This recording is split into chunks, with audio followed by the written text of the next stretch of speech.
In my house, there's no shortage of a particular question that shows up. One of my sons has that mind that likes to think through issues, and he'll hear a news broadcast or he'll hear some of the podcasts that we've been listening to, and he'll come up to me or my wife and he'll say, hey mom, hey dad, what do we do when...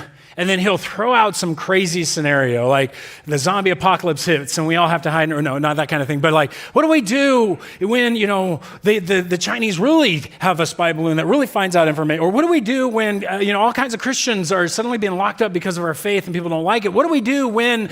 And so he's always tossing these scenarios at me. I don't know if you have a mind like that. You're always wondering, like, what do I do when? Or maybe you have a kiddo or a grandkid like that. There's all this tension in that question. And it's really fun because I'm a dad. You all know that you flip this. I hope you flip it.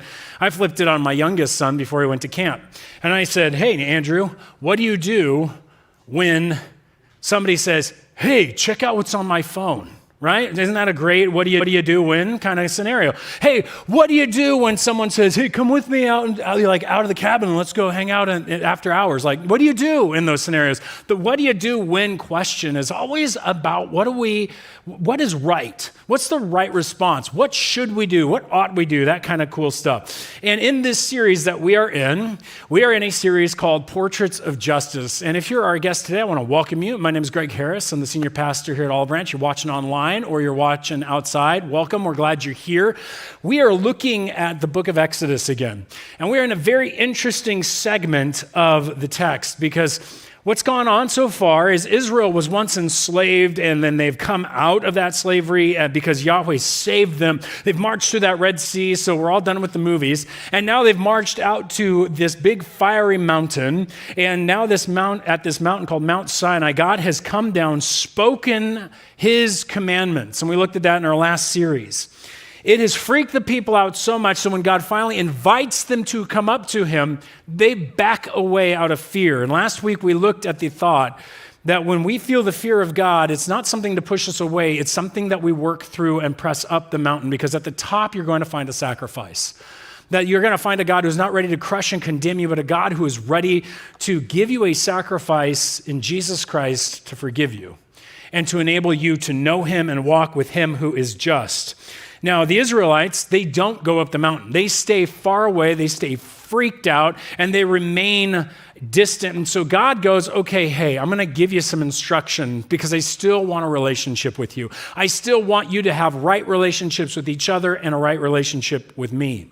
And so we enter into what this segment is called the Book of the Covenant. Kind of a weird thing. It's found, and we're going to begin it really here in Exodus chapter 21. And we're looking at this first chapter, 1 through 36. So if you got your Bible, open it up there. You're going to need to look at this.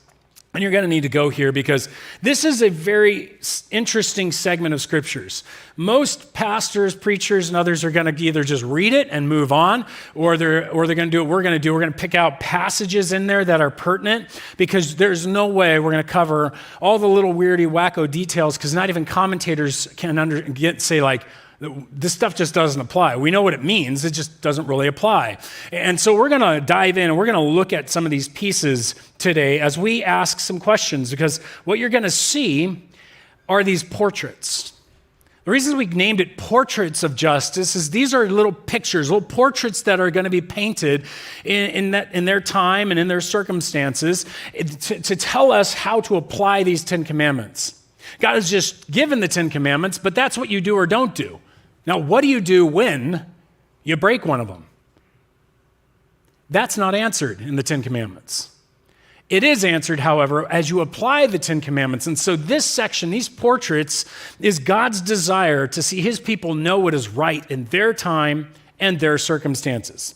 And I'm going to bring this up a bunch because I want you guys to grasp this. This is about God desiring his people Israel to know what is right in their time and in their circumstances, which implies that you and I ought to know what is right in our time and our circumstances as Christians. And so if we're going to apply anything, well, we would apply those 10 commandments. And so when we dive into this, you're going to find out, hey, this is applied to their time and their circumstances. And that doesn't always look like our time and our circumstances. Like, I'll give you an example. Let's just do a quick overview of this first chapter, and then next week we'll dive into some more of these laws and rules and weird things that most of us are like, do I have to read this? If you want to read through your Bible, yes. But most of us are like, this is like reading the California Constitution, and it's just not fun reading.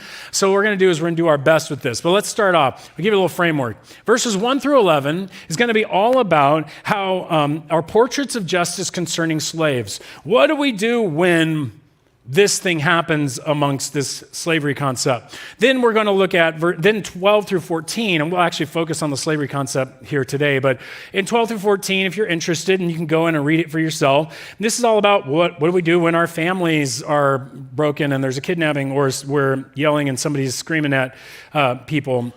Or sorry, that's what about when someone's killed. Then it's family situations, 15 through 17. Then it's personal injury. What happens when you're in a brawl and somebody gets hurt? That's 18 through 24. And then 28 through 32 is what we're all really interested in, OSHA laws. That's exactly what they are. They're ancient Israelite OSHA laws about your donkey and pit digging and all kinds of weird stuff like that. So if you're really interested, literally, you can parallel a bunch of these things to our common time period. And that's your homework. You can go back and read through the rest of this chapter and examine some of those other laws on when somebody gets killed and what happens when somebody curses their mom or dad, and on and on and on. And it's scintillating stuff, trust me. But what I want to do today is I want to dive into a different concept. See, when we look at these actual portraits, and we'll actually dig into them, these portraits are reflections of their time and their circumstances. They're not endorsements of their time and their circumstances. And we need to grasp this. If we're going to go any further in the law and the concept of the law, we need to understand these are portraits, these are reflections of their time and their circumstances. They're going to portray God's justice in their time, in their circumstances. It's not an endorsement of what they were doing or what was going on in that ancient culture. It looks very different than a world that thinks about rights and freedoms versus a world that thought about survival and food. We have very different priorities. And so we need to remember that, because here's the problem. It's not always been used that way. Dive onto the internet for just 10 seconds, and most of the younger people who are watching, whether it be TikTok or some kind of social media, is going to run into somebody who's going to yell and scream that the Bible endorses slavery. You all heard that one before? You will. Does the Bible endorse slavery? Is that what's going on here? Well, again, what I want to point out is God desires his people to know what is right in their time and their circumstances. And I don't believe the Bible endorses slavery. I believe it acknowledges its existence and works within that culture to bring about justice. And so what we are going to see is something really important, because in the 1800s, yes, indeed, there were pastors who stood in their pulpits and they preached that the Bible endorsed slavery and told you how to have slaves and how to have them right and all this kind of stuff. And you know what? We dive into this book and we're going to make a mistake if we are not careful about the difference between the Bible's time and circumstances and our time and circumstances. Because what I'm seeing on the internet is people are making the same exact mistake the people in those preachers in the 1800s made. They're importing their understanding from their time and their circumstances into the text. When you and I read the scriptures, I'm going to reiterate this because this is what I'm trying to do, what I try to teach from the pulpit, and what we try to do all the time. Number one is that we read the scriptures in context God put them in, not in your context. You need to read the scriptures. God chose the day. He chose the time in which he revealed himself. He chose the culture in which he revealed himself, and that wasn't the American culture. And so we need to critically look at this text, because it really hurts to believe that somehow God would endorse what happened in America and the atrocity of slavery that it was, and think that the Bible somehow supported that. And so I'm going to do this. We're going to, for a little bit, take a little bit of a course correction, a class, if you would, and before we dive into the application of what I think the text is yelling about. And then here's what we're going to do. First, we're going to look at American context of slavery, and then we'll look at Israelite context of slavery. And it begins right this. In the American context of slavery, black men and women and their children were considered property. But slavery in the Israelite context is a lot of things, but it's not that. You say, what? Check this out. Verse 1, if you are there on chapter 21, now that hopefully I've got your interest, you're like, oh, what are we going to get into? Here we go. Verse 1 says, now these are the rules that you shall set before them. When you buy a Hebrew slave, he shall serve 6 years, and the seventh he will go out free for nothing. And you go like, well, there it is, Greg. There's slavery. Boom, buy a Hebrew slave, period, boom, end of, no. Don't import our context into their context. The words here matter. Those are English words, but the Bible was written in Hebrew. The Hebrew term for a slave is the word ebed. It means, in basic, can be translated worker, laborer, employee, slave, yes, it has that connotation, servant. It is such a broad term, you need the context to tell you in what way they are speaking about this concept of a laborer. And so you go, well, it tells you this laborer is being bought. That is an imported word from American context. Because when you think buy, don't you see suddenly slave auctions and people being sold in all these locations? Yes, there were those cases in the ancient world, but this is not that word. This word means to acquire. It means it often had a contractual detail to it, because in the ancient world, the vast majority of slavery was done when you personally sold yourself into slavery. What? Yeah, later we're already going to see kidnapping, no bueno, no good. You're not going to go there. Kidnapping is outlawed. So this isn't about running into some other nation, grabbing their people and bringing them somewhere else and selling them. No, that is an American context of slavery. The ancient Israel context of slavery wasn't even slavery. I'm going to call it debt laboring. And it's very different. See, what's interesting is you would acquire a person into your area, your fields, and your home. In some cases, you would supply their housing, you would supply their food, you would supply all these things. Some cases, you would give them money, and they would go make sure their house was running, and then they would come to your house and work while their family ran the fields of their house to keep them from becoming impoverished. There were lots of options going on here as it was contractual. Sometimes it looks a lot like our employment. Sometimes it looks like the NFL, where the owners trade their players around with contracts. They're free. They can do whatever they want. They quit, they can go wherever. But this is within that context. Now, this is different than the American context in which slavery was about making money for the masters. It was about getting them and running their places and making all this money. Slavery was actually intended in the biblical time period, as God puts it here, to keep people from poverty and destitution. Remember, poverty is not the same. You couldn't just go live on the streets in the ancient world. You'd die. Live there for long enough, an animal's going to find you, or you're going to run out of food, or some kind of element's going to kill you. This is not the same kind of thing. What you are living in is a subsistence reality in which your village, which is likely all of your family, is working hard to grow crops and meat and eat and do stuff and sell a little bit of it off and help each other out here and there. It is an entire network on trying to survive. And so if you're growing up in town, little old Nazareth or whatever you are in some Galilee town or something like that, and you're out there farming away, and say your name's Joel, and poor Joel's out here, and he's working his field, and one day his field's just not doing it. It's not producing enough crops for him alone. For his wife, for his kids, it's just not working. So he moves in with mom and dad, sells his property. Now he has enough money. Some that runs out because their family's crops aren't doing too hot, and suddenly now he's a burden on his family. Now, Joel notices across the little village that Michael's doing really, really well. He's got a nice house. He's got bumper crops. He's got storage. He's the guy helping everybody out in town. He's your distant cousin, but Michael's doing well. So you decide, you know what? I can't put my family in further poverty here. I'm going to Michael, and you go to Michael and say, Michael, I need to make a contract with you. I don't have any land.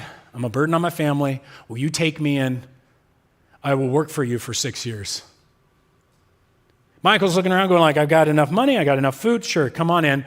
And in essence, now he is, quote, a slave, an ebed, a laborer for debt. Some cases, they would give them the money, and then they would pay the debt off. In other cases, they would get punished. They'd have to come in and pay their punishment off. But notice something. It can only last how long?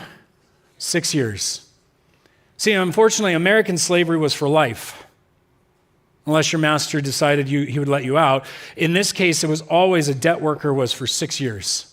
And this is important. Hammurabi, in his code, which is an ancient Near Eastern code that was written that we've discovered, he said it's only for 3 years. And we're thinking, well, that's ridiculous. That's better than 6. Why do you have to work for 6? Because there was a difference. When you worked for 3 years, there was maybe enough time to cover your debt, but then you were booted right out the door because I'm not going to supply you a home and food anymore. Bye-bye. But that's not what Israel was about. Israel was about keeping you out of poverty. Keep that in your mind.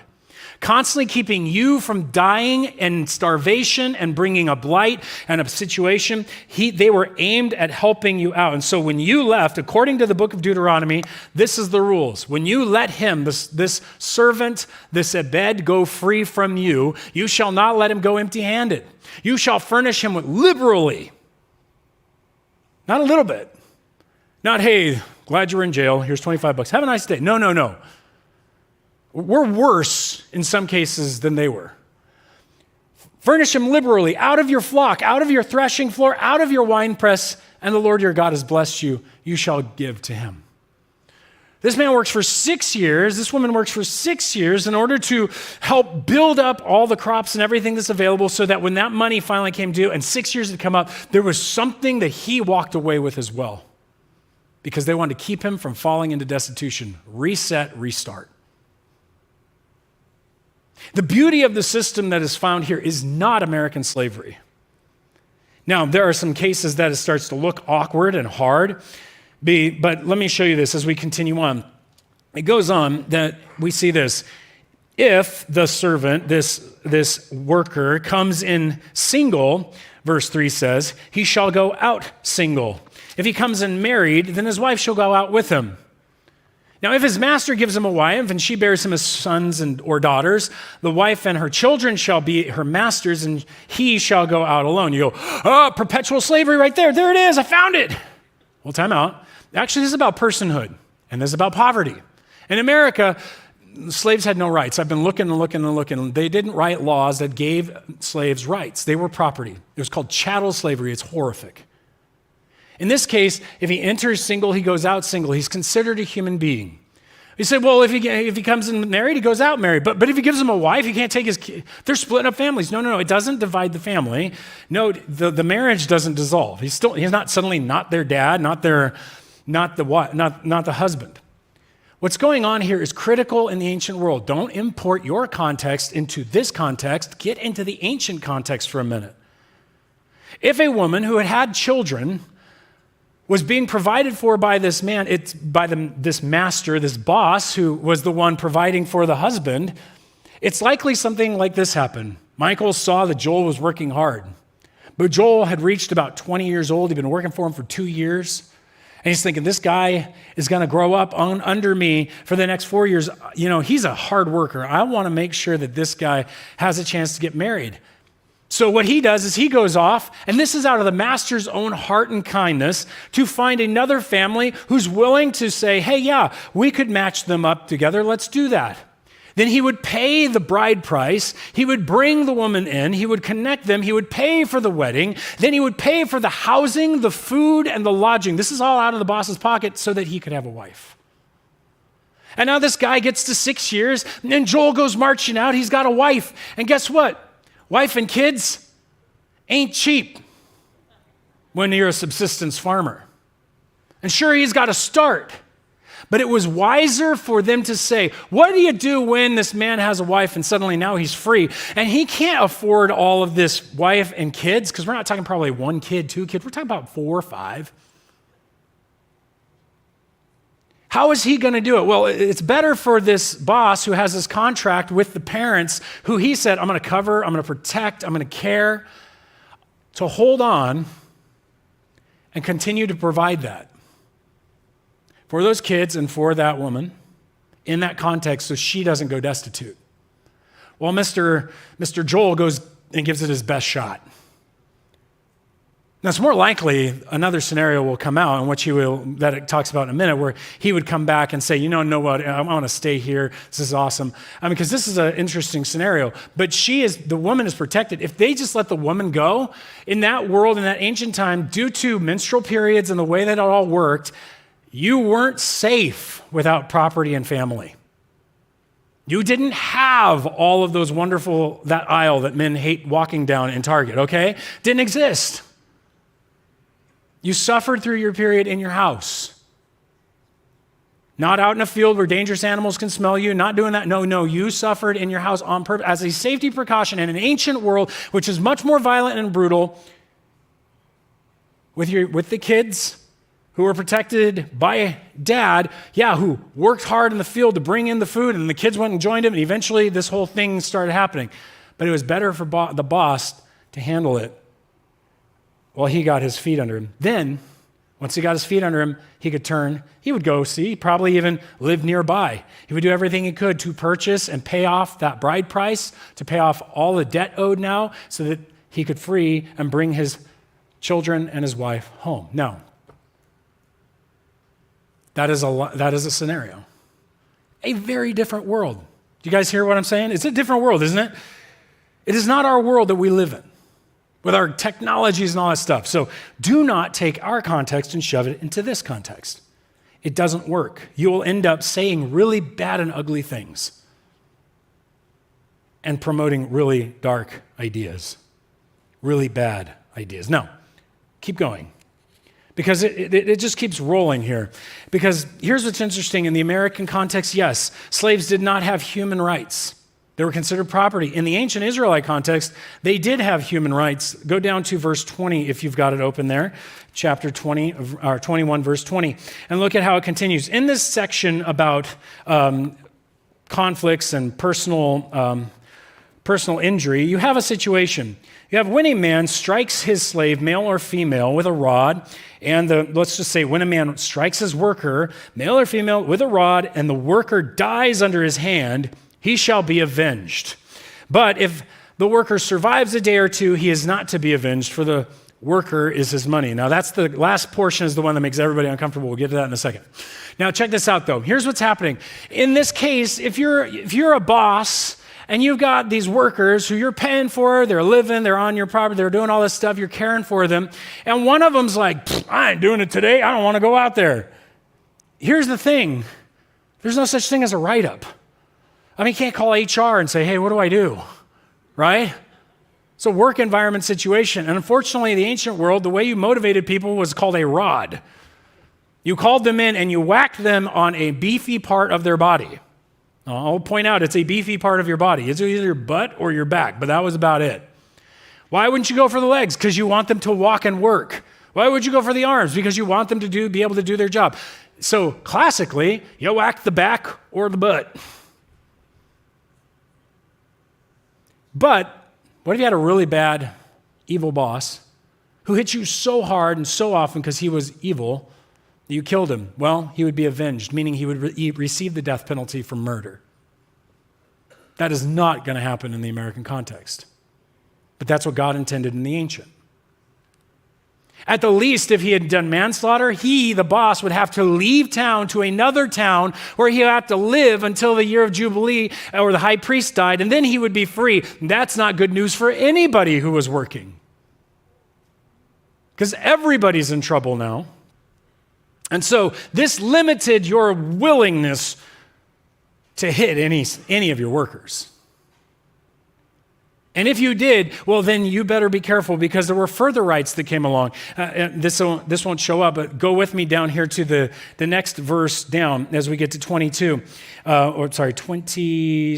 When a man strikes the eye of his slave, male or female, and destroys it, verse 26 says, he shall let the slave go free because of the eye. If he knocks out teeth of his slave, the male or female, he shall let the slave go free because of his tooth. In other words, there's this rule in youth ministry. Always the rule in youth ministry. Doesn't matter what game you're playing. If it has something to do with a projectile, you remember the rule if you're playing dodgeball or you're playing with Nerf guns, no what? No headshots. Everybody right? Okay, we got that? No headshots. You knock an eye out, you knock a tooth out, you're hitting the head. You're going to hurt him. So seriously, I would also argue that this is an application. Remember, it's a portrait of justice. What happens if I break his arm and he can't use it? He goes free. What happens if I break his leg and he can't use it? He goes free. He is absolved of his debt. This limits the ability for abuse. And so now suddenly you see this is not about personal gain. This is simply about enabling. So, but what about this bottom part where it says, for the slave is his money. If the guy dies, it's like, well, why he doesn't have to be avenged? No. This is more likely the idea that after a day or two, if he's still injured and he's fine, yeah, he's not to be avenged, but he has to pay, and it may not, the word the slave isn't there, it's he or it. And it may be talking about medical fees that you would have to pay in order to bring that person back to health. And this is attested to in other passages in Scripture. And so what you see is that the master, every time he works his worker, he's going to have to pay for it. Pay for either the healing, the loss of time. If the person dies, he's lost all of his investment. He can't get any of it back. He can't demand it from the family. He can't go, hey, your son was a lazy, your daughter was this. No. It's over. You don't abuse human beings. These were human rights in a world that didn't have write-ups and HR and legal systems that produced all this. Remember, these guys are nomads. They don't even have prisons. Think about it. That right there will blow your mind. They don't even have a prison.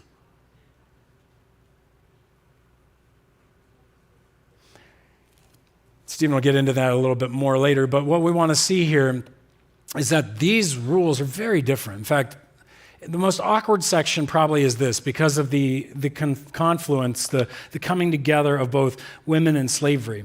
So I need to clarify this last one before we really dive into how I want to drop this and apply it. First and foremost, when a man sells his daughter as a slave, verse 7 says, she shall not go out to the male as the male slaves do. And you go like, what? Now, I'm kind of clarified this a little already, but let's start here. It's not sells. It's when he brings a contract. It's likely a father who has a daughter who is about to watch her starve to death because he has no ability to support her. This is what led people to take their family members and bring them into a contractual situation. This contractual situation as a worker is not, she doesn't get to go out as the males do. Why? Because it was considered a contract unto marriage. You see this as it gets going. If she does not please her master who has designated her for himself, then he shall let her be redeemed. He shall have no right to sell her to a foreign people since he has broken faith with her. If he designates her for a son, he shall deal with her as a daughter. Well, what's all this stuff about? If he takes another wife, this is a contract toward marriage. Joel, if he had a daughter, had wealthy Michael, goes, hey, would you take my daughter into a contract? And, keeping care of her, she'll work in your home, she'll do this stuff, but unto the point that she either becomes your wife or one of your sons. And he's like, yep, and that would be all laid out in the contract. Do not read sex slavery into this text. It doesn't exist. If he doesn't please her is your context going in there. Please is about if she does not fulfill the contract. This isn't about like, hey, I bought myself a harem. No. Yes, it was used in terms like that because of fallen nature, but that is not the intent of the text. The intent of the text is that there was this contract that was made. She is supposed to become a wife. If she doesn't really do things he don't like, she can be bought back by her family. B, or he has broken faith with her. He hasn't upheld his side of the contract to take her in as a wife or to give her as a wife. And so now she goes free. As it says at the bottom, if he does not do these three things for her, what? Food, clothing, and marital rights, then she shall go out for nothing. It's a divorce, and she now returns to her family for free. All the debt for the loan and the money that he received is paid off. No more, she doesn't have to work, she can go home. The situation in this case then is this is supposed to be a marriage contract in which now she's not supposed to be diminished as a woman if he takes another wife or the son does. No, she is human. She is to have every right a wife is supposed to have in the home. and protected and clothed and enabled it to have offspring, children. And while this is very different in context, and again, it fits together in the fact that if you just let her go, the one route that a woman had if she was all alone in the ancient world to make any money was prostitution, which is outlawed in Israel. And therefore, the woman to stay from destitution and destruction needs to be kept in the home, needs to be redeemed or set free to go home to be with her family after they've already received the finance. So it's a very different context. All that to put it this way, American slavery and Israelite slavery are nowhere near each other. Does the Bible endorse chattel slavery for racist purposes? Answer, no. No. Was not its intent, and that is to put the wrong context into the Bible. Why were they so keen on slavery? Here's a weird question. Okay, we're reading this stuff about Mount Sinai. You got 10 commandments that pop up. You got all this stuff going on. Why in the world do we then suddenly have the first set of laws all about slaves? Well, why not murder? Why didn't that go first? Doesn't that seem like it should be like, that's the biggest bad one? Like, tell people not to murder people, boom, we got it all right. Why slavery? And it's because Israel's identity guided their code on slavery. Remember who they are. In Exodus chapter 1, verse 13, we know that Egypt ruthlessly made the people of Israel work as ebed, as slaves. In other words, these are workers, but they are being ruthlessly made by a governmental system to serve Egypt to the point that they would kill their sons in order to get rid of them. Egyptian slavery was far closer to what we see in some of our American contexts. And what's horrible is that this is exactly what they had in the back of their mind. And so God said, remember, you were slaves once. Don't treat them don't treat people who work for you the way that you were treated. It's starting to sound like Jesus a little bit back there, doesn't it?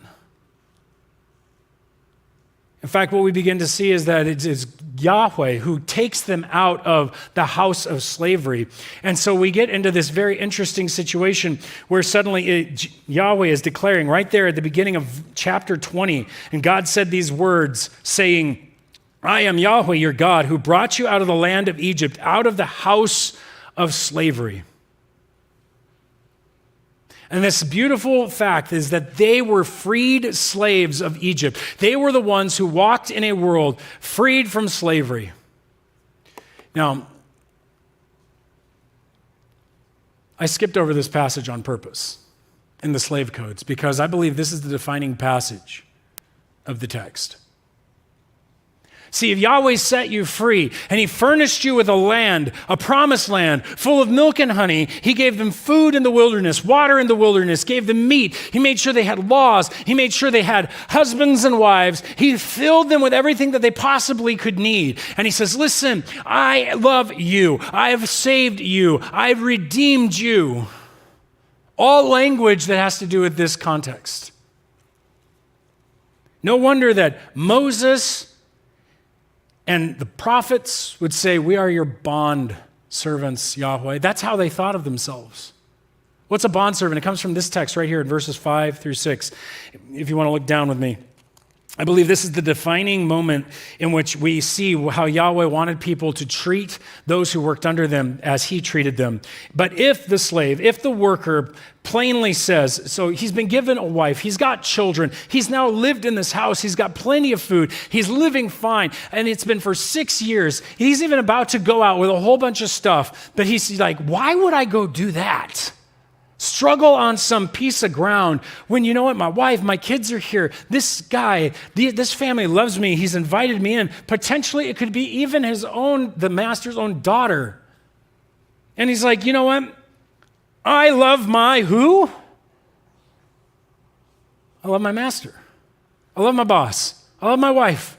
I love my children. Oh, those priorities are mixed up. No, you gotta see it for what it is. I love the guy who's providing for me. And my family, and my children. I'm not going to go out free.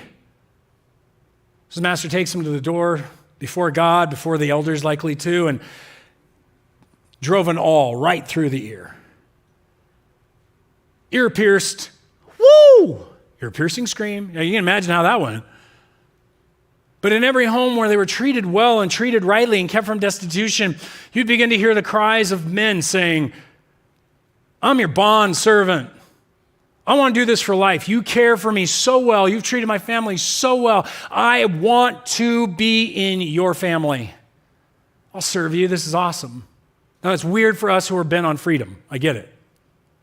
It's like, what? Yeah, I want my independent freedoms. I want to be able to do what I want. No, think of it in the context of Israel, who now has a master named Yahweh, who has loved them so greatly. He's giving them everything they could possibly need. He is saying, listen, when you think about these terms, I want you to treat people so well who are in your work and your care that they wouldn't want to leave.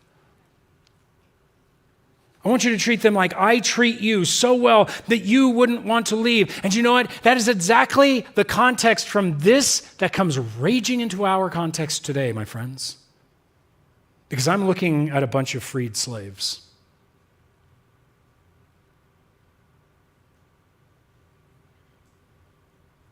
Jesus said, truly I say to you, everyone who practices sin is a slave to sin. All of us need to read these contexts of slavery in the context, and we need to think of our world from the context that we were once enslaved by a horrific master named sin, who demanded of you things that you thought at first you never wanted to do. I remember walking on a beach with my friend who swore, I don't ever want to smoke, I don't ever want to do this stuff. To this day, he smokes. Because sin demanded it of him, and he did it. There are some of you who have not yet tasted the freedom of Christ. And when sin says jump, you jump. When it says go, you go. And sometimes you even like what he does, and then he beats you for it.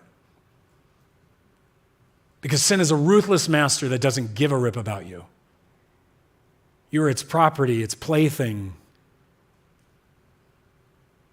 And Jesus has come to set us free. Paul would exalt on this, using the same language from the Old Testament, from these sections. We know that our old self was crucified with him in order the body of sin might be brought to nothing, so that we would no longer be what? Enslaved to sin. For one who has died has been set free from sin. Now, if we have died with Christ, we believe that we also will live with him.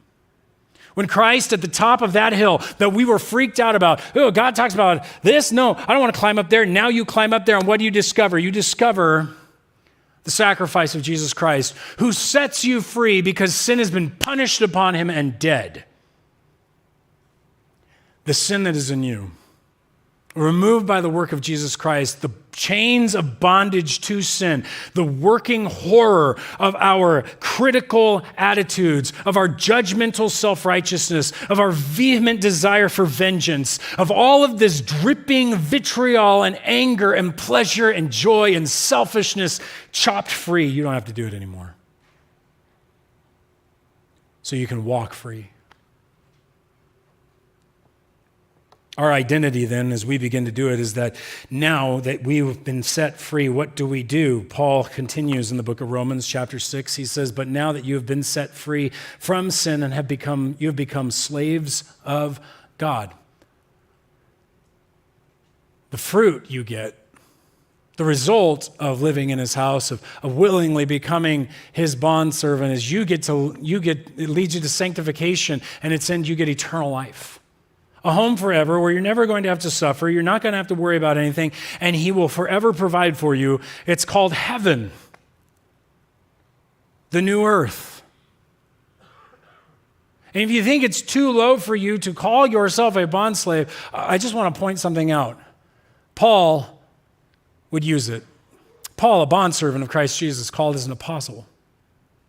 James, the brother of Jesus, who did not believe in his brother until he saw him risen from the dead, he would say of his older brother, I am James, a bondservant of God and the Lord Jesus Christ. Jude, also a brother of Jesus, also one who did not believe, would say, I'm a bondservant of my older brother, Jesus Christ. And I'm the brother of James, that dude. Simon Peter, I'm a bondservant, an apostle of Jesus Christ. In the book of Revelation, John would call himself a bondservant of Jesus.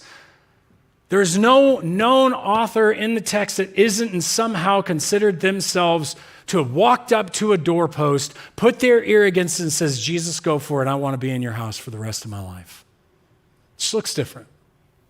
When you climb into the baptismal, when you fill out a card and you say, I want to follow Jesus, you are saying, I am bonding myself to this man, this Lord, for the rest of my life. I'm going to trust he provides for me. Hey guys, I know there's a lot of things to be anxious about. There's a lot of financial anxiety out there. There's a lot of struggles, a lot of pieces that can make you begin to wonder, am I going to have what I need? Can you trust the one you've bonded yourself to knows what you need? Can you trust that you have bonded yourself to the one who is just and understands what you need far before you ever needed it? That he can settle the issues, that he can bring in his wisdom from his word. And that leads us to the second question. And if we are bonded to this one who is Jesus, are we doing the work of Jesus? Or are we running around thinking, oh, thanks for the house, God, I'm going to do whatever I want now? There's no retirement when it comes to being bonded to Christ. God gave you a gift. He gave you his spirit. He didn't just leave you as bond servants, by the way. You realize that, right? Do you know what happened in most of these homes when somebody bonded themselves to them? Eventually, they were adopted. You and I have been adopted as sons and daughters of God through Jesus Christ. We willingly, out of our worship and thankfulness, we're willing to do whatever he asks of us. And so, yeah, I'll use the term, I'm a bondservant. Because I want to do what Christ has called me to. Amen? That's our calling. Are you walking in that way? Maybe it's time to jump back into that Live Keystone, get a refresh, figure out, okay, where do I need to step up? COVID took away your opportunity in ministry. It's time for you to say, you know what? Forget that. God's called me to something. I'm stepping back up. We got Easter coming. We got lots of slots for stuff to do. We got all kinds of opportunities in small groups. We got tons of opportunities coming in missions and outreach. Guys, there's no reason we can't love, live, and share Christ with all that God has given us. It doesn't matter your age. Do it with you as a family. It's called us to bring this message to others. Are we engaging that process? Do we get out there and share? Because the beauty of being his kid is that, man, we get to do the things he asked us to do because he's given us everything we could possibly need. And finally, maybe some of you today here are listening online or in this room, and it's apparent to you that you have yet to have been set free from your sin. That you still believe you have to do it. You still believe you have to jump. You still believe you have to follow it. You still think that, well, freedom means I can do whatever I want. That's just sin masquerading. And I want to tell you that the God who created you, your maker, has loved you so much that he was willing to become a human being so that on a cross that he didn't deserve, he took your place. To bear your sin, break your chains, and give you the chance to know your maker, to have him provide for you, to cover you with all that you need to stand before him and enter into eternity and not bear hell on earth now and in the future. But it comes to you now, and you will either receive it or you'll go on your way. My hope is that you would receive his gift to you today. You don't earn it. You don't clean yourself up. You simply receive it. If that's you today, I want to give you a chance to do that. Would you bow your heads with me online, outside, in here? And if that's you right where you're at, I just ask that you would let me know. I would like to lead you through a prayer. You're just putting your hand up saying, I definitely need to make that decision today. I get it, there's going to be tension. There's going to be parts of you that are going, I don't want to do this. I don't need anybody. But your God who made you knows what you need before you did. So right where you're at, if you're ready to receive this, say, God in heaven, I know that I've sinned. And I can't get away from it. I trust, Jesus, that you died on the cross to set me free from my sin. forgive me, that you rose from the dead to give me a life that I could live for you and with you. Please come into my life and lead me. Lead me all the way through eternity. In Jesus' name, amen. Real quick at the end here, if you did make a commitment like that, either outside or in this room, would you grab one of these blue cards? It's a way for us to connect with you, because you're going to have questions. You might even be like, I'm not ready yet. Then let us know through one of these blue cards, and we would love to connect with you, answer questions. Questions are good. If you're online, there is an opportunity right there with your host to let them know that you made that decision, and just click on that opportunity, or you can use your phone and our app, and you can tell us that way as well. Otherwise, guys, just an awesome opportunity to see in the scriptures, Christ is everywhere, isn't he? And I just want to encourage you, don't pull your context in. Go into theirs and see what God's doing there, and then bring it out. And I think it'll transform the way that you approach these issues. Otherwise, Brent's got some more stuff for